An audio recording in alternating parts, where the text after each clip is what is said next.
All right. So let's get this thing cracking. Welcome to the first episode of Cruel World, Sweet Science. For those of y'all who don't know, my name is CJ Robinson. I'm gonna be your host, and also, your sounding board. So I'm gonna make sure I put up as many avenues as possible to write me, email me, Instagram, Twitter. Whatever you guys feel is your preferred method of getting in contact with somebody. So what I'm going to get into first is something that I read about a little bit earlier called workplace ghosting. So we all know about ghosting in general, right? You go out with somebody a couple times, you're not feeling them, so you don't tell them that, you just kind of disappear. I've done it, so I can't, make too much of a fuss about that. But I will say on my behalf that I at least try to let them know that it's not working out that great, so we may speak again, we may not, but it is what it is. But what makes this particular instance special is that we're talking about workplace ghosting. So a lot of HR people, anybody who works in that type of environment where you're either setting up interviews or you're doing you bring people on board to a company. Every now and then, there's just a percentage of people who either one don't show up for interviews, or two they'll take a job and not actually come in for their first day.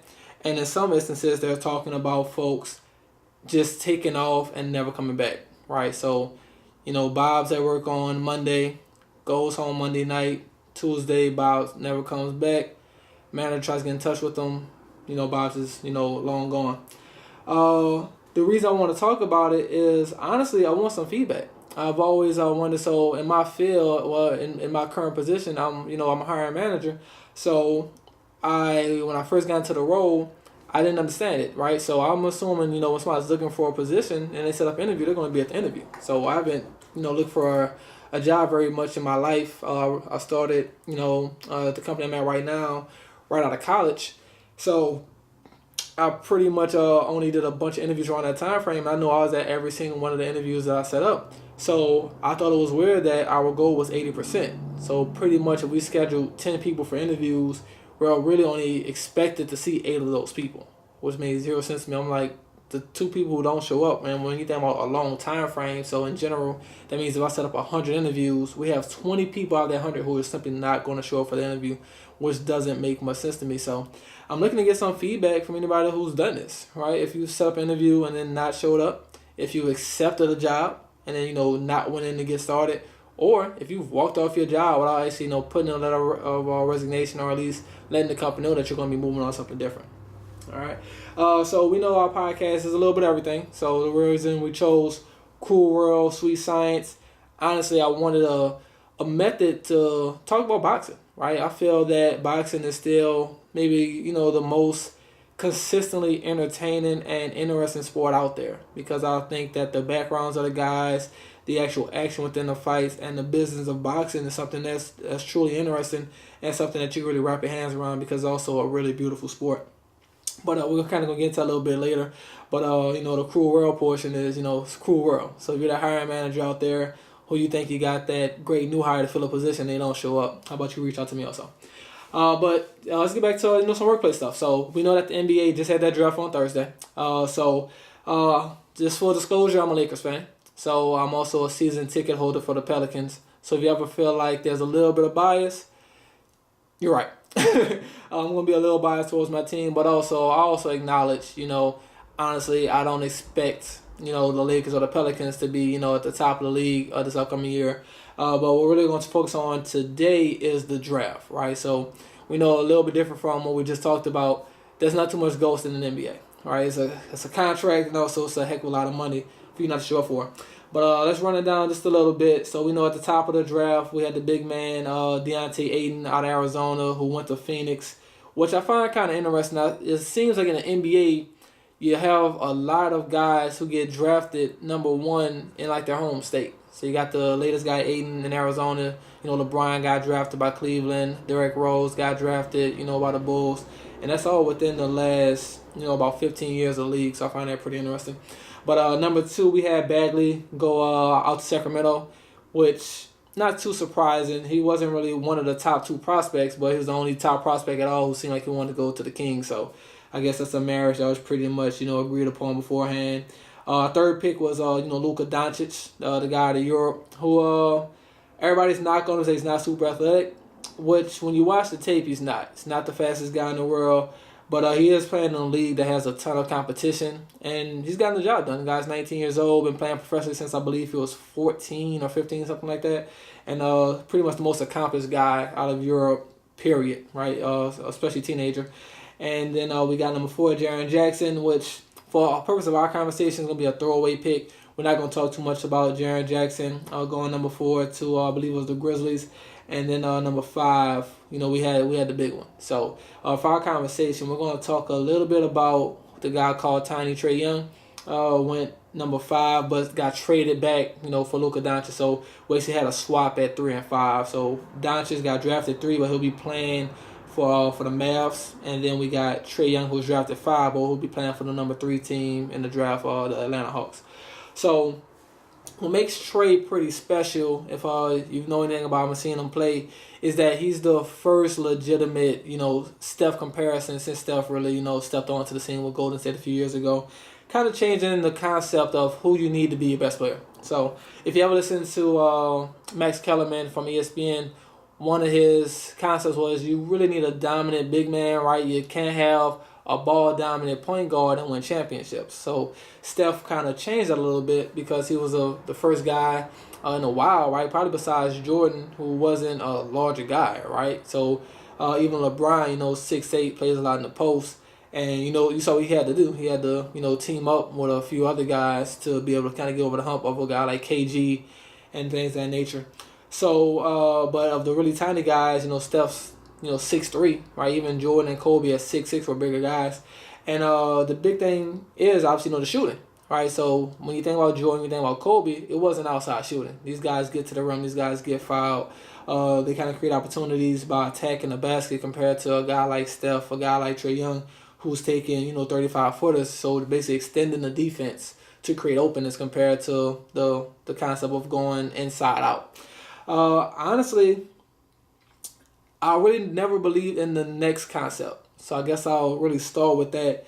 We spend way too much time looking for the next, right? You're looking for the next Uber, the next Airbnb, in football, guys looking for the next Tom Brady, the next Aaron Rodgers. The whole point of sports is that it's individualistic in that way, right? There's no next Usain Bolt, right? So the concept of a next Steph is something that honestly it's not going to make too much sense. Steph is a very special player, so his shooting is amazing. But if you watch Steph in college, Steph was a fantastic passer by the time he got into his sophomore year, right? His freshman year, it was really more about scoring. But once he got into that second year and they actually moved him to point guard, because a lot of people know that he got moved to point guard to prepare him for the league. Because obviously being a shooting guard at 6'3" and about $160 is what Steph looked like when he was in college, wasn't going to work out great. He wasn't going. He could barely guard the guys he's guarding now at point guard. So looking to guard guys like a Kobe, looking to guard guys, who are 6'6", 6'7", that wasn't going to work out. So his coach moved him to the point. And the guy's got great court vision, right? He's a special player. Trae Young is also a special player, but he's even smaller. And also the same concept with Doncic, he's not the greatest athlete, right? He's not as long as Steph. He's actually, if I read correctly, he's got the shortest wingspan of any player drafted in who knows how long. So just to make a long story short, I don't see it working out in that way. So anybody familiar with the DeMarcus Cousins to the Pelicans deal, the reason the owner of the Kings was excited about that deal was for Buddy Hield. He thought that Buddy Hield was another one of those next Steph Currys, right? The guy out of Oklahoma was a great shooter. That's just not how it works. So Trae Young, if they put him in the right positions, he could be a contributor. But as far as being the next Steph Curry, that's just not going to happen. All right.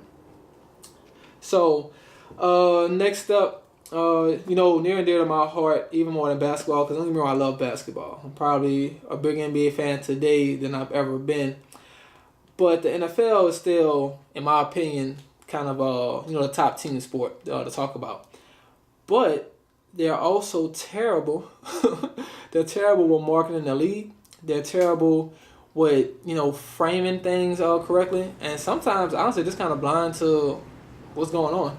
So that's going to lead us into something that, the NFL's kind of struggling right now is getting somebody to talk about what's going on the field more than what's getting talked about what's going on off the field. So we're going to talk about Jameis Winston a little bit. So where do we start with Jameis? Number one, Jameis needs new friends.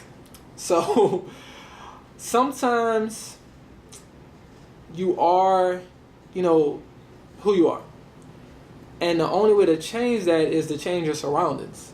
So everybody knows Jameis, has been on the scene since he was, a freshman at Florida State, because he's a great player, right? He's kind of almost a prodigy, a guy who's a true freshman who led his team, or maybe a redshirt freshman, one of the two, who led his team to a national championship.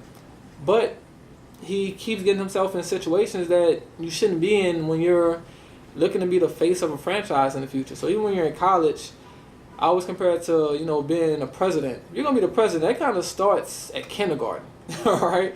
The grades you make and, the type of trouble you get into, the extracurricular activities, all that stuff builds over years till you actually hit that point where you're running for president to where it can't come back to bite you. And it's the same thing. You're going to be the face of an NFL franchise. So some things, you can get away with. But as far as, rape allegations and,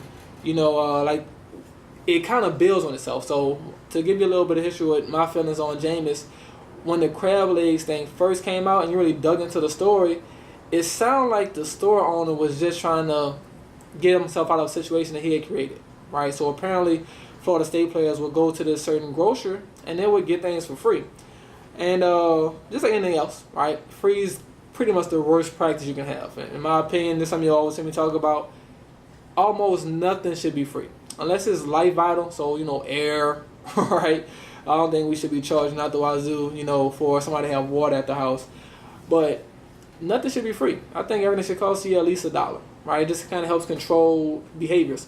But apparently, they could get over there and get things for free. And the store owner probably saw an opportunity, like, what we're going to do? We're going to stop this, right? So we're going to take that quarterback, say he stole this, right? And all of a sudden, they understand we're not doing this thing for free anymore.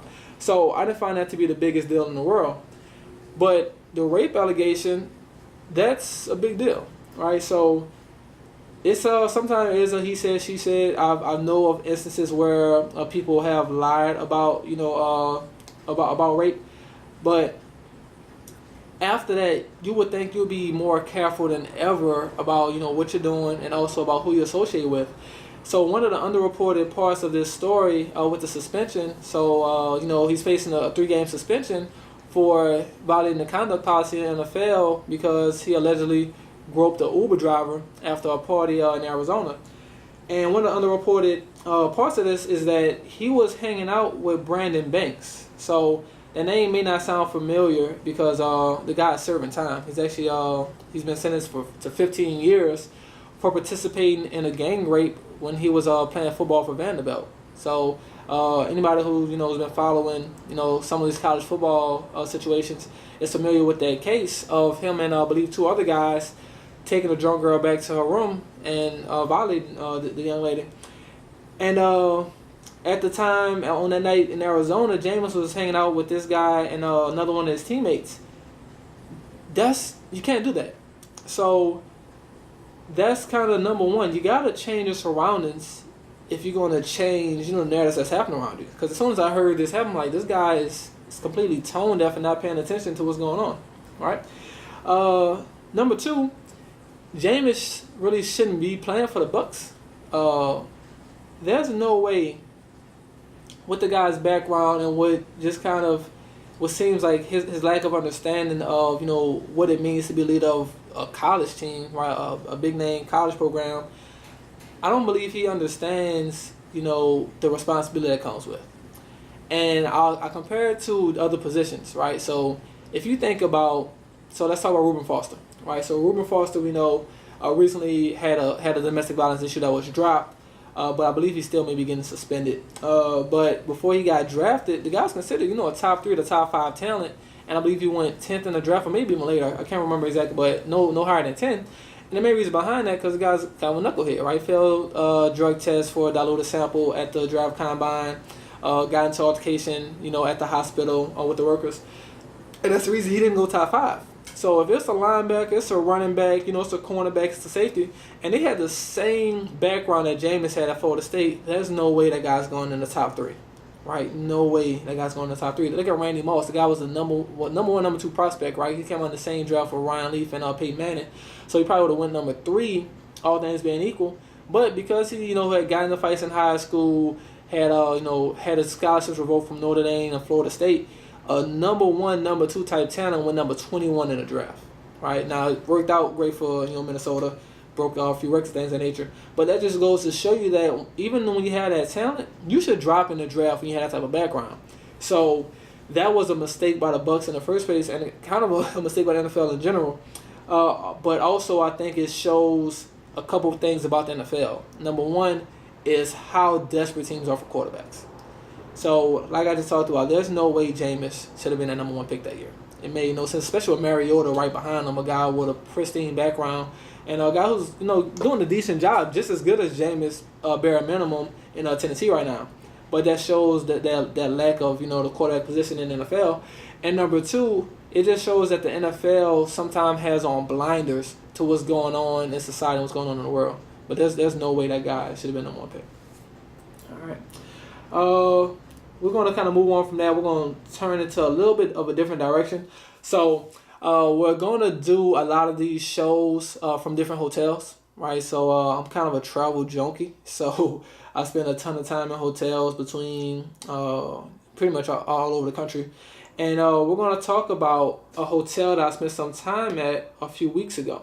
So I'm kind of a low maintenance guy. So when it comes to hotels, customer service and things of that nature, I'm not going to run into too many issues because I don't know about you guys, when I go on vacation or if I'm somewhere for work, I'm there for that. So I'm not going to spend a ton of time in a hotel anyway.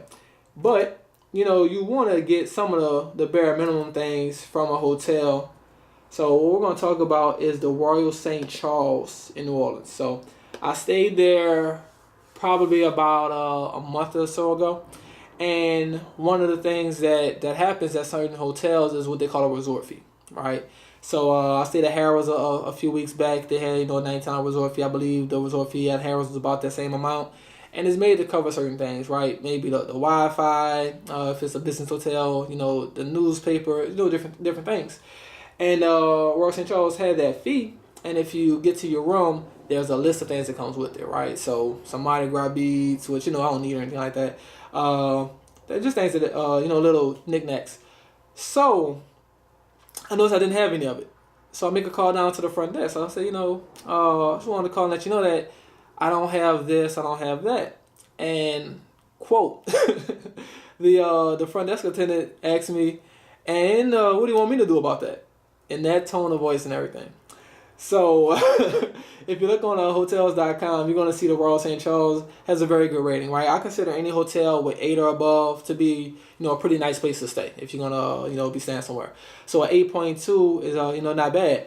And you see the reason behind it. The location is great. So there's actually a PJ's Coffee built right into the hotel lobby. It's within walking distance to Canal Street. So it's a really great location. The service, I wouldn't have many complaints about the service, but they did have a door person who never opened the door, which I found pretty redundant. Like I talked to you about, the service from the front desk attendant was not premium. And as far as the room itself, nothing to write home about. Television, standard, I believe, is about 32-inch. Bed comfortable enough. Room was kind of small. Bathroom was right on top of it. But I wouldn't stay there again, right? Because you're in the hospitality business. And I believe that when you interact with somebody who's in that business, you should be getting A1 service because, that's what they're there for, right? It's the same concept. If I go to a restaurant, I'm going to expect, a certain level of respect when I'm speaking with the waiter. If the food, doesn't come out perfect, I will respectfully let them know, hey, the food's not, what we expected. And I would expect, to get some type of feedback that'll be in a positive frame. And like I said, with that many options, especially in a city like New Orleans, I wouldn't stay at the Royal St. Charles again. Because of that, all right. I know the resort fee, like I said, was kind of a surprise, and they still charge you extra if you want a decent speed internet. So that's kind of my piece on the Royal St. Charles, and we'll talk about some other places because I've stayed in a ton of different spots. So we'll talk to you about it. I'll give you, some recommendations for the ones that they would like the most. All right. So for those of you guys who don't know, I own my own business. And something that I talk to people a whole lot about is the difference in the financial stakes of just everyday people nowadays compared to a long time ago. So let's talk money. So one thing that I've looked for on my own is financial podcasts, right? So any information that you can kind of get consistently on maybe building wealth or saving for retirement, things of that nature. And somebody recommended something to me. Let that pass for a second. Somebody recommended something to me. I think it was called the MFCEO podcast. And the guy starts off by saying, hey, we're going to give you some legitimate advice, some legitimate tips. But he spends most of the podcast listening to cursing and telling you that you need to work harder.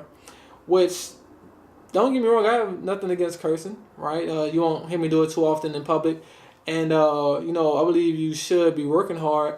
But like I've seen a quote, if working hard was the determination of financial success, there'll be a whole lot more, millionaire single mothers, right? So it's not always about working hard. So I'm not going to be here with the generic advice and the motivational talks about, just working hard and keeping your nose to the ground and all that good stuff.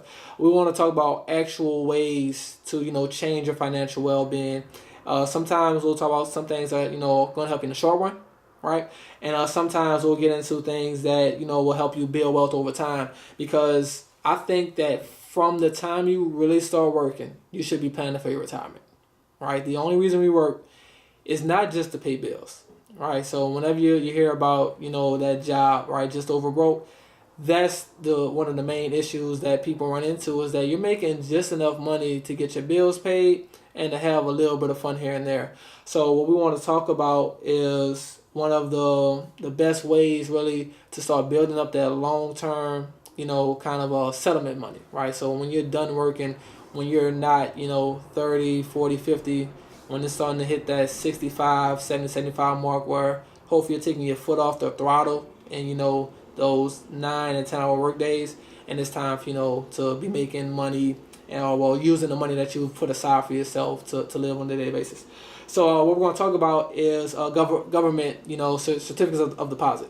So the great thing about certificates of deposit is that they guarantee a return, right? So when you set that up, you can discuss exactly what the percentage will be, exactly how much you're going to get in return for the investment that you're making.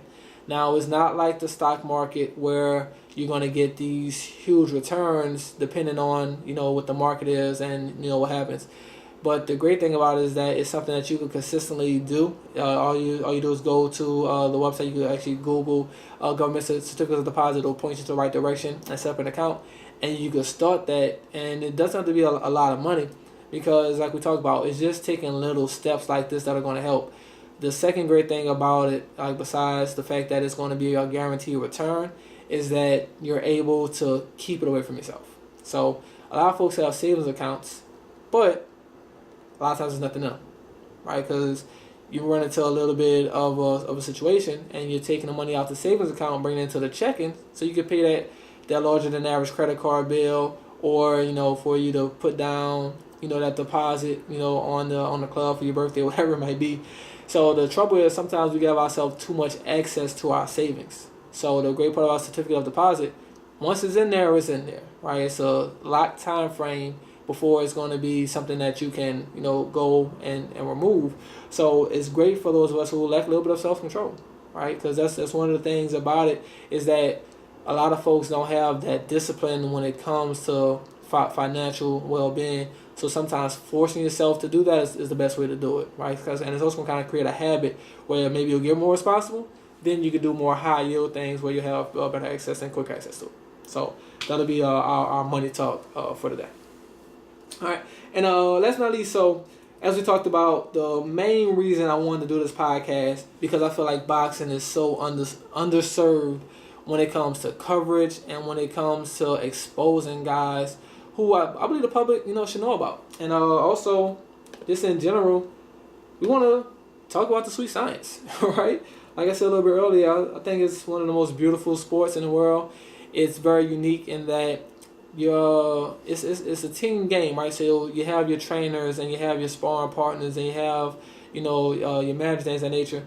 But at the end of the day, you're inside that ring by yourself. So y'all gonna always hear the love of boxing come out in my voice when I talk about it.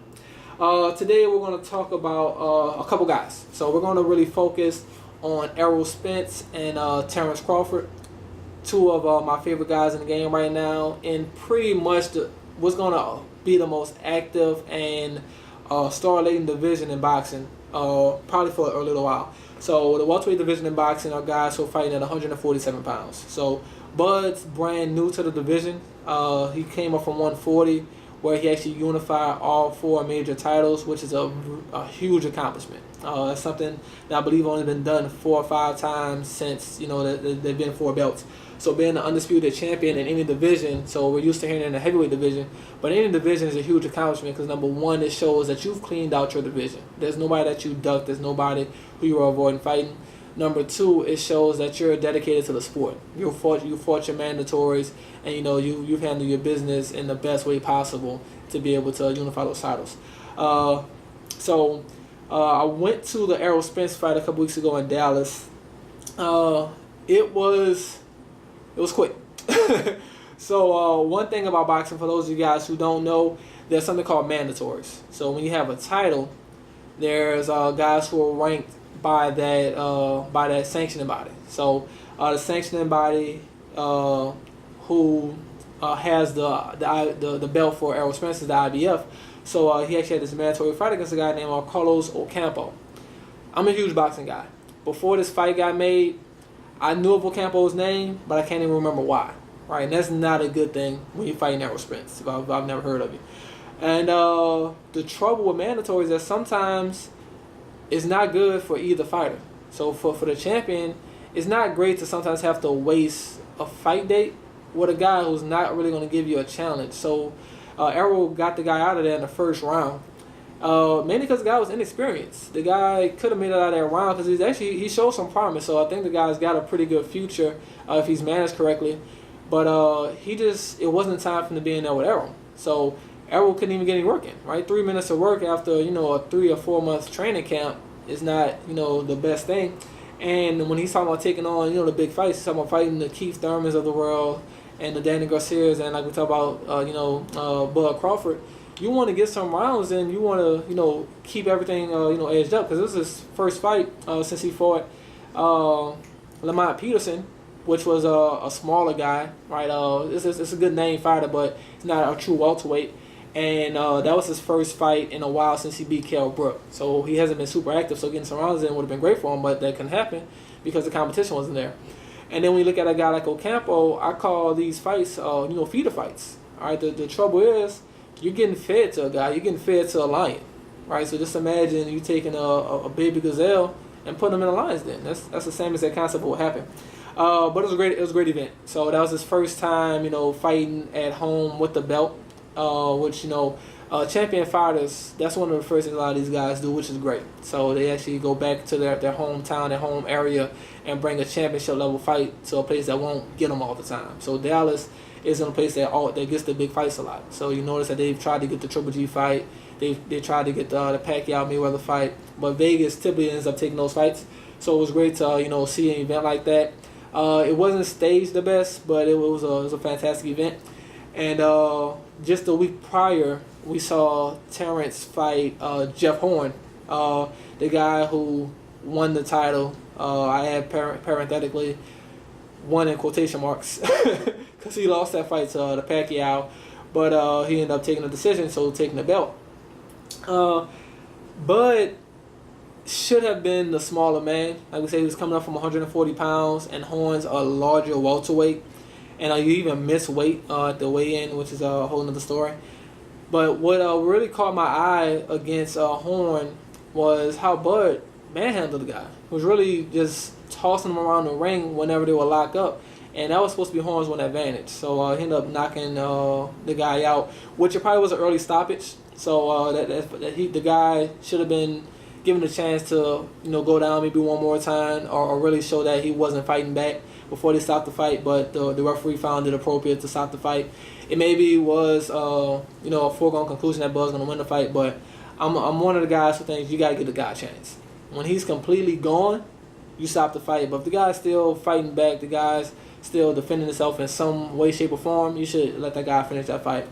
But when you have something like this, in essence, it should set up a big fight. So you got Errol, who barely fought. Like I said, he only had to go for a round. Took a couple clean shots, but got the guy there in the first round. Then you got Bud, who's always in fantastic condition. The guy is just the ultimate professional, and he ended his fight early also. And he wants to fight, so he wants to be an active champion, which a lot of guys say, but not a lot of guys do. So big respect to Terrence for putting a lot of fights, in front of himself as often as possible.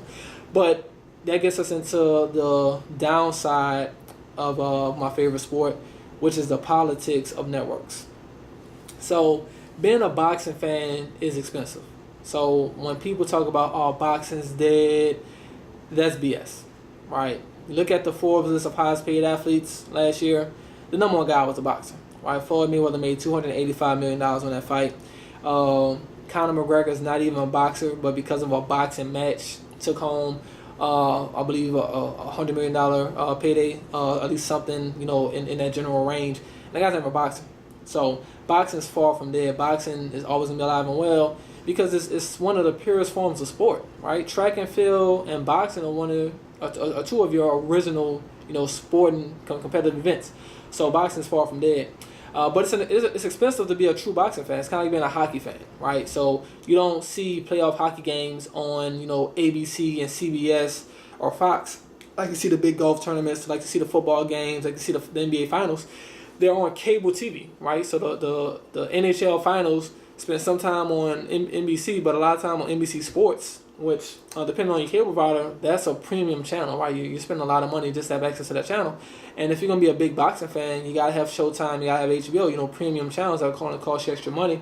And now ESPN has come into the game with ESPN Plus. So to watch that fight, I had to go and add an additional subscription, $5 a month. So it was a free trial that I've since canceled. But you had to add another $5 a month to have that platform, and also it's a streaming service. So as more and more media looks to go online, but that's one of the large issues with boxing in general is that you can't get the fight that should be happening. So for example, if you compare it to the NBA, as many people complain about the fact that the Cavaliers and the Warriors played for the fourth straight year, that's what should have happened, right? Those guys earned their way into that championship round, and it's the same concept with Bud and with Errol Spence. They've earned their way to be the talk of the division, right? And this fight should be happening next for both of these guys. They literally fought 1 week apart. That's the perfect scenario to fight next. But between the fact that they're fighting for two different networks, so Errol Spence fights under the PBC umbrella with Al Heyman, so that means Showtime and the PBC, and Terrence fights for Top Rank, who has a exclusive deal with ESPN, so he's gonna be fighting on ESPN and ESPN Plus. So it's two different networks, so it makes the fight harder to make for some reason. And secondly, they're gonna want it to be a pay-per-view, which I'm fine with. That fight is worth a pay-per-view. But we don't know when we're going to get it. One thing about the NFL and the NBA, if the teams earn it, we know when it's going to be. So we know when the Super Bowl is. We know when the NBA Finals are.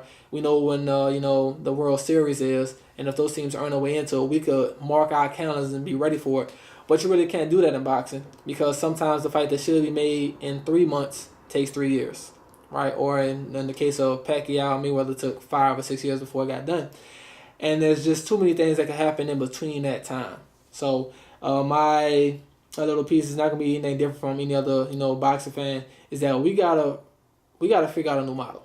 So there's way too much money to be made on these fights, and there's way too many avenues to put together to co-host fights.